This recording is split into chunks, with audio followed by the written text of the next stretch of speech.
Okay, I think it's 1:02. Let's go ahead and get started. This will be recorded so that this will be available after.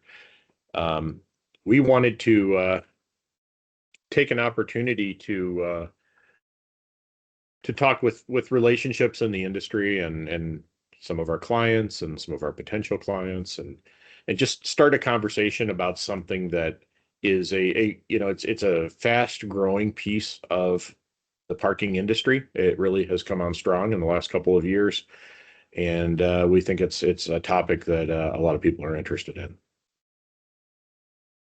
Presenting today is myself. I'm the director of sales for NetPark, and my colleague Melissa Wick, who is our marketing manager and also a salesperson for NetPark. And so let's go ahead and get started. And thanks everyone for joining us. So it's estimated a recent article in parking.net that there are likely 10,000 plus locations nationwide that are now switching to a ticketless type parking system. And we mostly know that as a QR style or pay by phone style parking. And it is going to continue to grow. It's going to continue to increase at a more rapid pace as technology improves, as AI improves LPR. And so it's a conversation that needs to take place across the industry. Ticketless is not the magic pill. It doesn't mean that you're going to open up a parking lot with no equipment, no infrastructure, and start raking in revenue, and 2 years from now be retired and living in the Bahamas. There's more to it. It's an important. There's a lot of things, considerations to take when you're starting down this journey. What are you trying to accomplish, with this parking lot? Looking at the customer base, looking at the lot layout, looking at the size of the lot are all important considerations. Working with the traffic flow. What's the customer workflow and experience you're trying to accomplish here? And and also what are the business needs? So those are the things we'd like to address as we get started. Well, first thing I want to talk about are some of the advantages and disadvantages of a ticketless system. Some of the obvious strengths are contactless. That kind of was a frictionless started out as a little bit of a buzzword in the industry, and but it really has grown and it has taken its place. And so now we have the ability for a customer to completely handle their parking transaction on their phone. Speed, we have the ability to get on and off the lot quickly, not have backups entering from the street, not have backups at the exit lanes. Those things can be taken care of in your parking space, in your vehicle. In the middle of January in Chicago, you can be warm in your running car as you're paying for your parking. Obviously, installation costs. The standard kiosks that we use in parking facilities can range from $10,000 to $30,000, and the ability to avoid those types of installations is a really strong motivator. Not to mention maintenance expenses. Replacing parts in parking kiosks, they have moving parts. Replacing gates that get run over or just stop working. Service calls, lanes being down and hampering your business.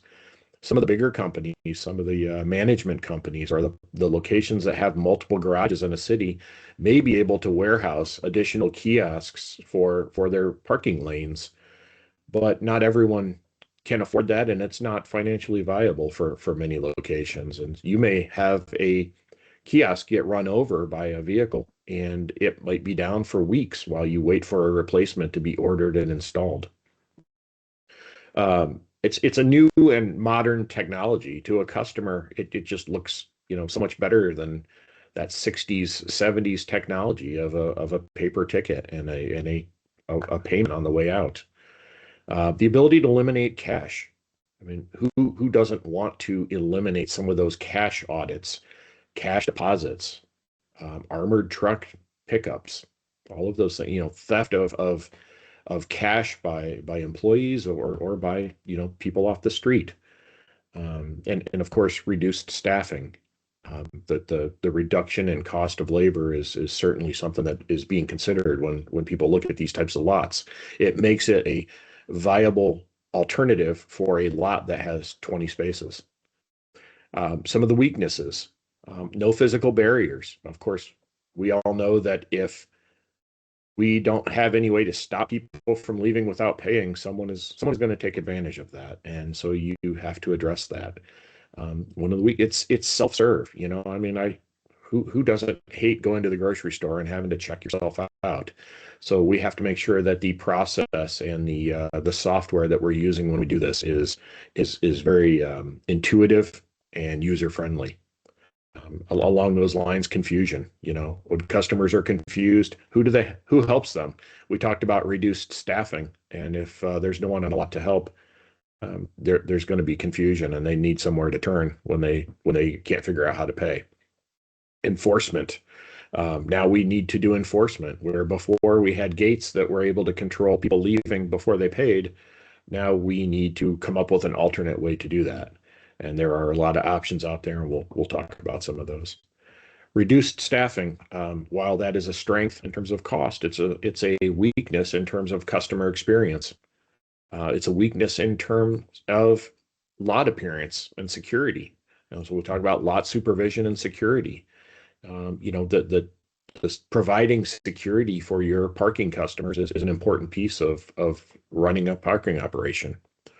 And LPR reliability. It is not perfect. If there's something blocking the plate, it can't brush it off like a person can do and read what's underneath the dust or the mud or the snow or whatever. The biggest component of a ticketless system is the software you're using. The great piece of this again is the low initial cost. You're paying, in most cases, you're paying a subscription or a revenue portion of your revenue for the parking lot to have this software, but you're not putting in kiosks, you're not putting in gates. Of course, enforcement needs to be a piece of that. So you need an enforcement software that's either integrated or an alternate piece. You have the capability to have integrations with other companies, with other apps, with parking apps and Google and iOS maps. With the most important piece of that vendor software is the user interface, the user experience. It needs to be simple. It needs to be intuitive. It needs to be clear. It needs to be quick. When we're considering a gateless versus a gated facility, there are a lot of different things, and sometimes they're conflicting, and we need to weigh the options and try to decide what are we trying to accomplish with this parking lot? What is the workflow for the lot? Does it need validations? What are the space considerations as we enter the lanes, as we exit the lanes? A great example with validations is a bank or a coffee shop.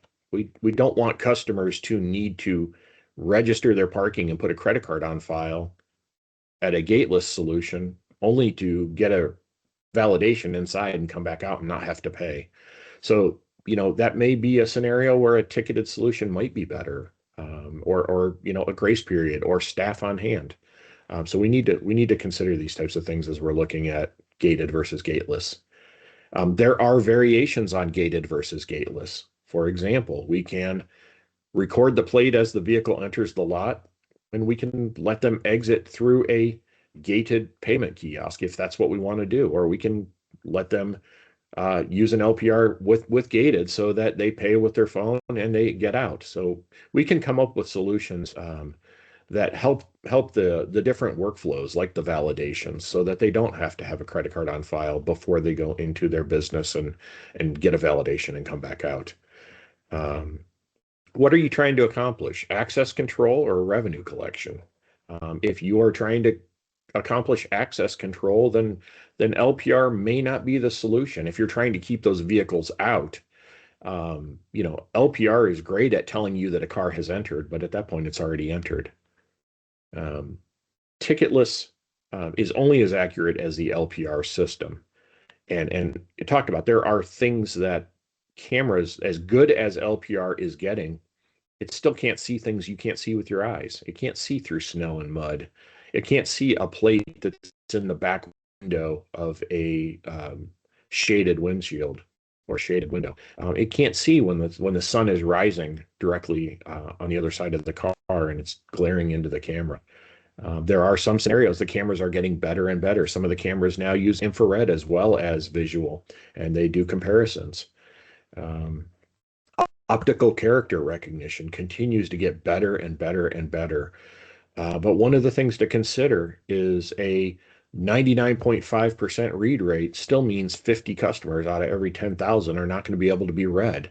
And your software needs to be able to handle that. The user experience, the user interface needs to help them find their vehicle, even though they either entered their plate wrong or the system read their plate wrong.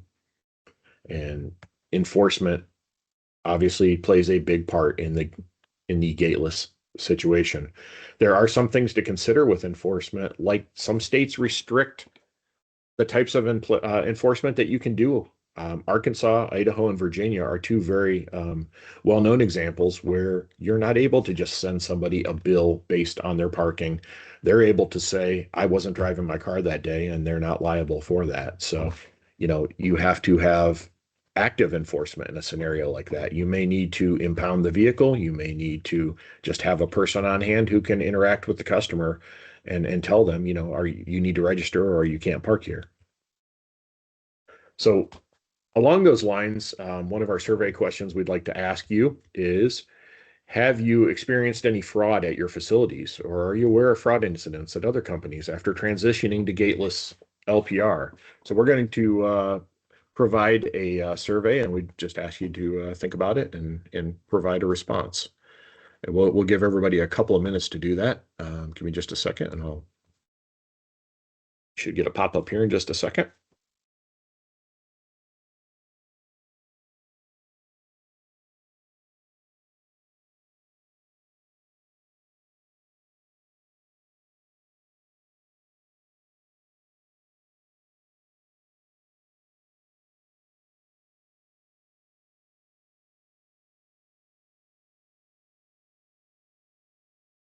And this is an interesting question for us because we're obviously hyper focused on parking. So, I would expect our number might be a little higher than the general public's.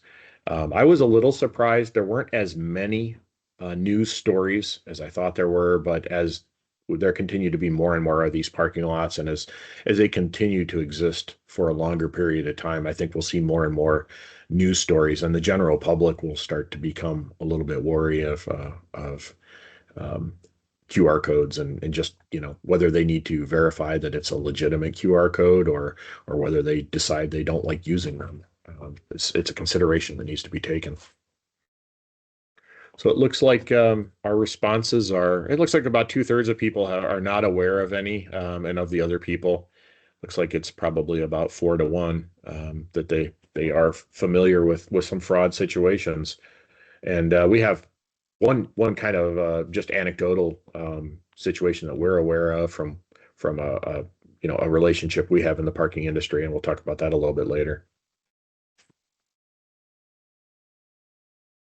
So one of the interesting things that LPR brings to it, and of course LPR can be used with gated solutions, but in the case of gateless, it's used in almost every solution. Entry and exit speed, that can be a positive or a negative. A vehicle that enters from the street at 35 miles an hour and doesn't have to stop at a gate might drive through the lot at 35 miles an hour, becoming a hazard to pedestrians. So you may need to consider some pattern interruptions. Maybe you make them turn. Maybe you put in speed bumps. Maybe you put in a free entry gate so it slows them down. These are things that you need to consider when you are thinking about just having an open lot. Loyalty programs, the ability to recognize the vehicle when it enters is pretty powerful. It also, the ability for the customers to feel welcome back to that lot and to choose that lot over other lots. permit and monthly parking integration, the ability for a customer to pull onto the lot and be recognized. In our instance, we send a text that says, welcome to the lot. We recognize your vehicle. No further action is needed. So that gives them the peace of mind that they've parked, the plate recognized their car. They don't need to register their vehicle. The ability to have priority spaces that you can upcharge for, known as nesting in the system or in parking. The ability to have priority parking spaces by the front door or covered parking spaces and cameras that can determine when a vehicle enters those areas. AI is giving us the ability to understand more than just the license plate now. We can recognize EVs, electric vehicles, and are the vehicles parked in the charging spaces electric vehicles? If there's a vehicle that's parked there, it's not an EV, we can now get an alert letting us know that that's the case. So we're starting to see a lot of changes in that area, and in the LPR camera systems are just getting more and more powerful, and their models are getting more and more powerful. Having the make and model of the vehicle allows us to do things like upcharge for larger vehicles, something that's really popular. New York parking, for example, if you have anything other than a small passenger car, you're going to pay a little bit more for parking. We're starting to see number of passengers in the vehicle be recorded by the license plate cameras, and damage. And then plate exclusion. This is an interesting one. You have the ability, if you have someone who has been consistently parking at your lot and not paying, and in the parking world, we know that as a scofflaw. I looked that up and I found it interesting. The definition: a person who flouts the law, especially by failing to comply with a law that is difficult to enforce effectively. I think that definitely applies to gateless parking. And then the example they give is a scofflaws who have accumulated large debts in unpaid parking tickets. Now, I know that may be people on the side of the road, but it definitely it seems to be an industry term more than anywhere else. I don't think I've heard it in many other places. And then, so moving from traditional tickets to electronic parking, some of the things to consider also: cash or cashless. It's great to be able to go to a cashless system. We talked about the ability to not have to collect deposits and take those to the bank and have cash on hand and have change on hand and do audits. But there are some locations, Washington, D.C. being one of them, that require cash acceptance at parking lots unless they're grandfathered. So it's an important consideration. Less need for an intercom. The expectation that everyone who's parking at that facility is using a smartphone also gives us the expectation that everybody has a smartphone that they can call for help. So we might be able to use a sign with a cell phone number on it. Mobile phone-based support, as we mentioned, and then call centers. There will be a change or a shift needed at call centers. Instead of having an interaction with a kiosk and the ability to push tickets to a kiosk and walk someone in through paying for a lost ticket, now we have the ability to issue a ticket and text it to the customer so that they can pay, or walk them through the process of collecting a credit card number. Enforcement. There are a lot of different ways to do enforcement. Enforcement makes or breaks a gateless solution. If you have no enforcement whatsoever, then you are opening yourself up to people who are going to recognize that very quickly. And over time, that's going to continue to grow until the point where the lot is always full and you're wondering why there's no revenue. Additionally, it is important to consider things like vandalism, homelessness, theft from vehicles, theft from the customers themselves. All these things are important to consider, and an important reason why you need to have some presence on your lot, whether it's random, whether it's intermittent, whether it's all the time security. And then there's balancing enforcement versus your company's reputation.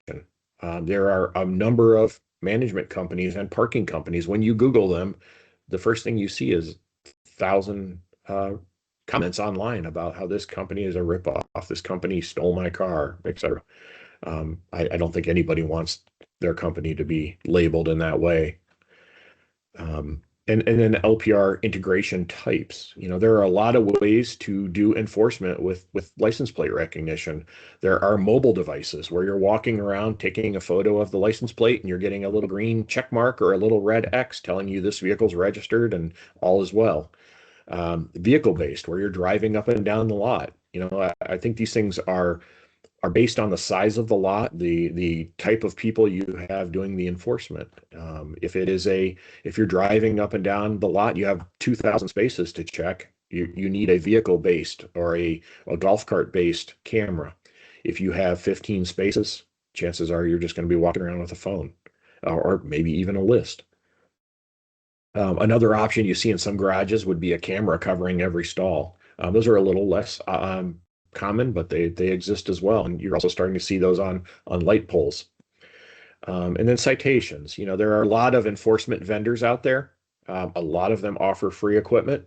One of the things they think is very important is that you have a very clear, and generally they want to see a generous grace period. So giving somebody 5 minutes to register for parking is not the correct answer. That most of the recommendations I've seen have been in the 20-minute range. So they want to make sure that the people have time to park their car, do whatever they need to do, figure out how to register their vehicle and their plate, so that they don't have a citation event. So let's move to our second of three surveys, and that is if you converted a lot to ticketless parking, or you know of a lot that was converted, how did the parkers adapt to gateless or frictionless parking?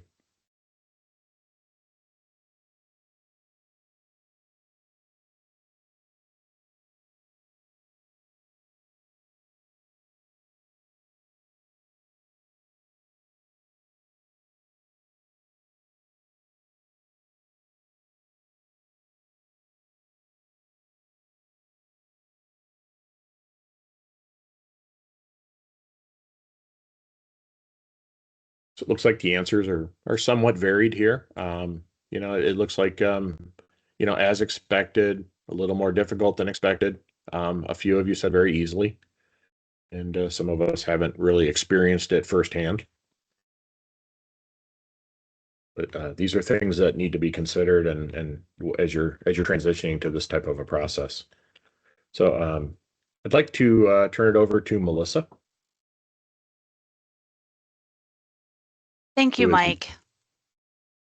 And thank you, everyone, for joining us today.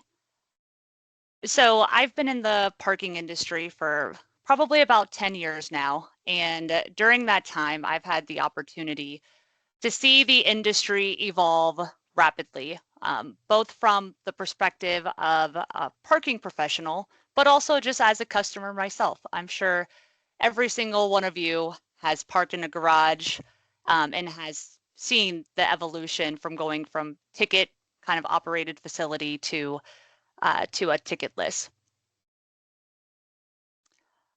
So like I was saying, I've experienced, firsthand the shift from the gated ticket-based system to license plate recognition parking operation. And I've also seen how the customer's expectations have changed along the way. Ticketless parking that's powered by license plate recognition can eliminate friction at entry and exit, but it can also invite more security risks and fraud.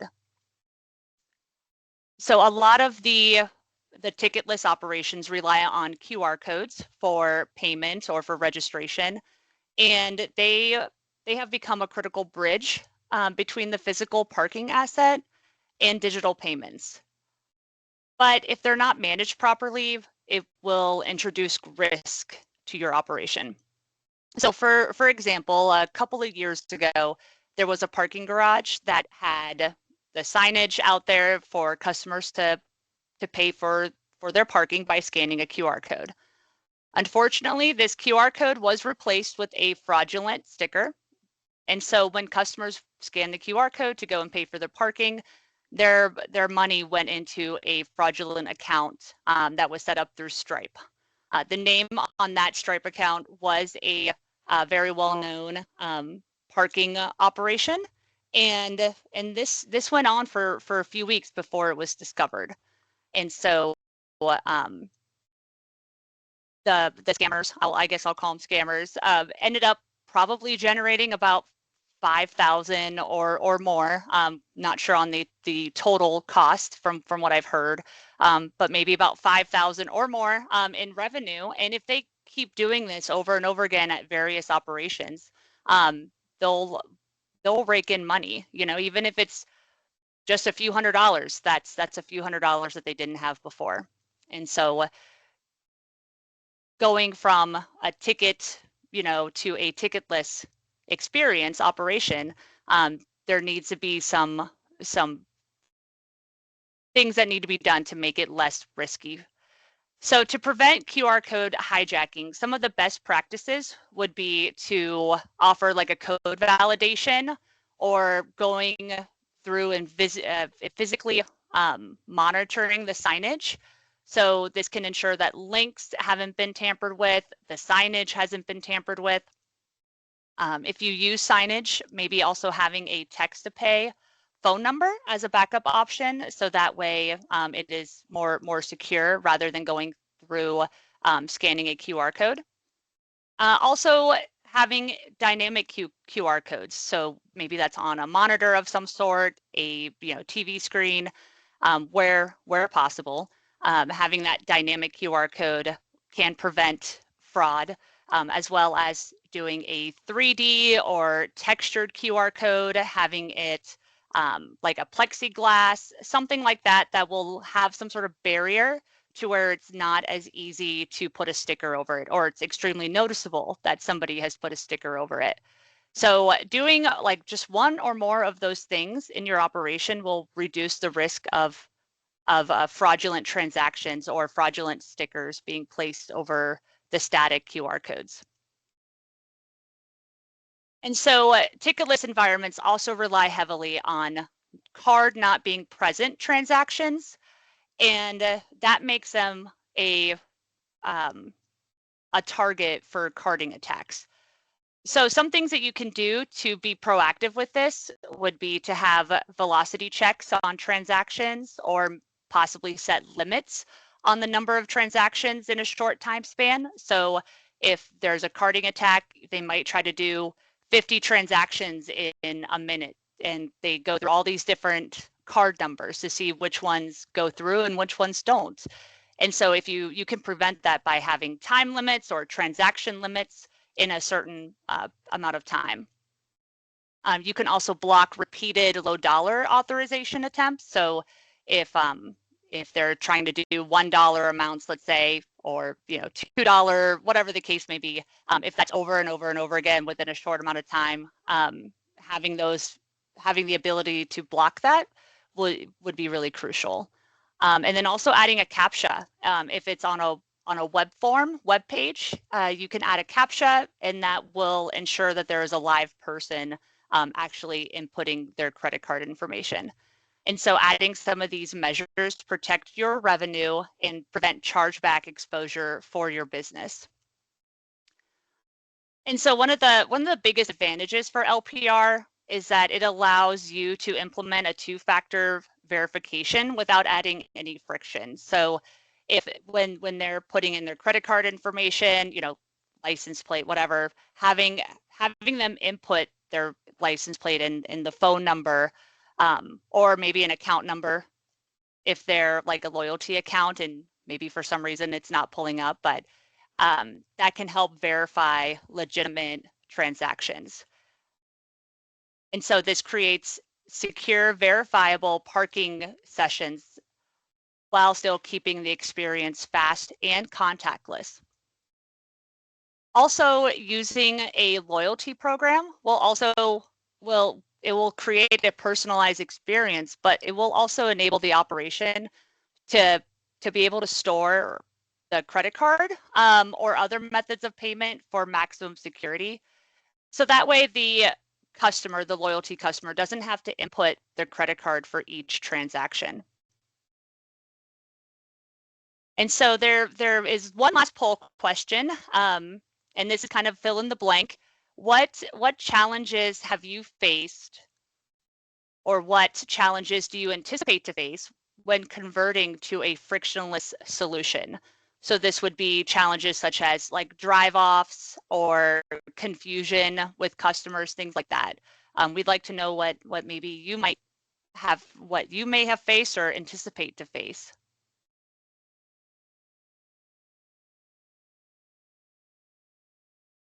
So we'll just give that another minute or two, since it's,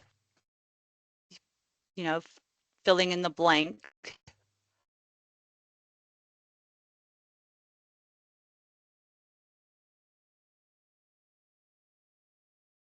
I know for me, sometimes when I go into a ticketless facility, and I know I've gotten confused as a customer at times. I know my parents, who are in their mid 70s, they had no idea what was going on, so they were really confused. But that's probably just their age and technology. But some of the ones that were said here were drive-offs, drive-ups.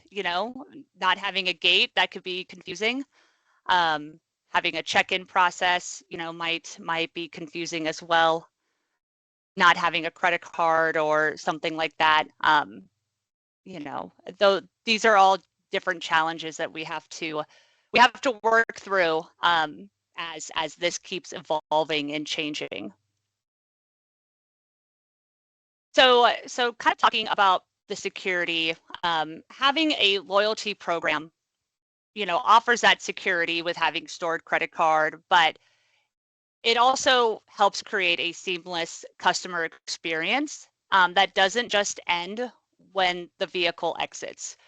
So with a ticketless system, you can trigger post-feedback surveys. So this would be to the customer who just parked at your lot and they exited. They get a survey, wanting some feedback, and this helps the operation by getting some very valuable insight as to what they need to improve or what they're doing good, what they like, what they need to work on for their lot. In addition to that, having the reputation part of it, where if they leave a positive survey or positive feedback, they would be able to go to Google Reviews or Yelp or Trustpilot, whatever is designated through the software. They would be able to go and post their positive review of the operation. Many people like to do that nowadays, and that's a great way for a operation to boost their online reputation. And in the same respect, if there is negative feedback from that survey, the operation would know right away that somebody, had a bad experience, and they would be able to resolve whatever the situation was rather quickly. And hopefully that would prevent that customer to go online and rant and rage about their terrible experience at that facility. So it helps alleviate those negative reviews, and would just help the customer have just a much better experience, and hopefully would want to come back in the future. And so this also allows you to track satisfaction metrics in real time, and protect your digital brand, as well as gain valuable feedback on how to improve your operation. And so LPR also enables the operation to recognize vehicles, as well as builds a personalized customer experience. Like Mike said, a text could be sent out saying, welcome back to ABC Garage. We're glad you're here. You earned X amount of points or something along those lines. I mean, having that personalized experience goes a very long way in any type of consumer market. And so if a customer continues to have a positive experience, not only will they keep returning to that garage or that operation, but they will also spread the operation by word of mouth. Your brand. They will let all their friends and colleagues and Facebook, they will let them know, that this is a great place, this is a safe place to go and park at. And so loyalty programs can include, offering Parker rewards, automatic discounts for repeat visitors, personalized offers based on parking behavior. But you could even go further with it and offer partner perks. So getting the community involved and trying to build partnerships with communities, such businesses in the community, such as restaurants or events, retail discounts, things like that. It makes a very nice partnership, offering those types of perks to your customers. And so this transforms the parking from going from one transaction to an ongoing customer relationship. And if a customer, again, keeps having a positive experience, they're going to keep parking there. And so enforcement is in another area where the customer experience and revenue protection must work together. So like Mike was saying, having clear signage that explains the policies and grace period, such as having like a 20-minute grace period is probably needed, 15, 20 minutes to allow those, customers, those parkers to register their plate and such. Having a way for customers to look up their citation or their ticket online and do payment. And also offering a appeal process.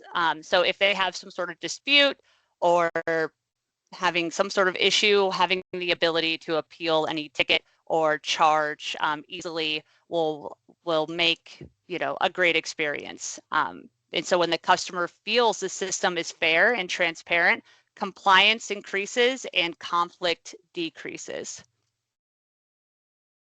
So as we move from a reactive parking operation to a proactive data-driven mobility platform, we can align parking with the expectations of a digital-first customer.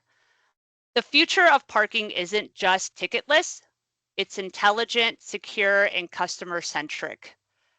By using LPR as the foundation and layering in a proactive defense, the experience-driven strategy, we can see parking not as an isolated transaction, but as a connected customer journey. Mike and I want to thank you for your time today. If you have any questions for us, please feel free to drop them in the chat. We'd be more than happy to help answer anything or just get advice or opinions, whatever the case may be. We're more than happy to chat with you about it. If, like Mike said at the beginning, this webinar is recorded and will be sent to you once it's done. And if any additional questions come up in the future, please feel free to reach out to either one of us. We are more than happy to help and just offer any advice or opinions or just to talk about it. We're always here to help answer any questions. There was one question just popped up and said, how about some sort of a hybrid? And yeah, that definitely is something that's possible. We actually have a lot that works that way, where the customers enter the lot and then they register their parking, they pay on their phone, and then they have to get out through a gate. In that scenario, they actually scan a QR code to get out. So yeah, hybrids are definitely possible, and it can be more flexible that way for sure. Opening a ticket, closing a ticket, whether it is with a parking kiosk or whether it's with a camera or whether it's with a phone or whether it's with a valet ticket, you don't have to open and close tickets the same way. It can vary from entrance to exit. So any combination of those that might fit the workflow is always a viable alternative.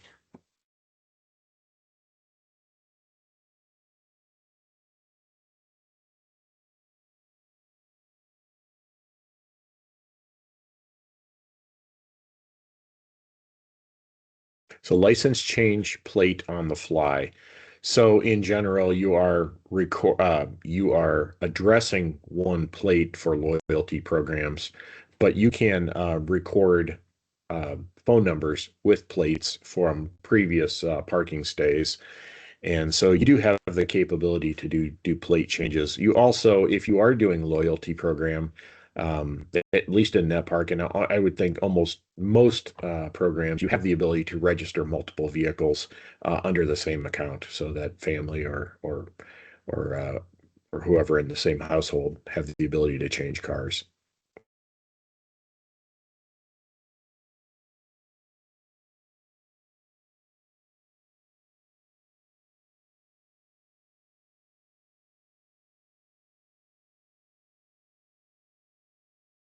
If there's no other questions, I think we'll go ahead and end this for today. And we thank everyone for attending.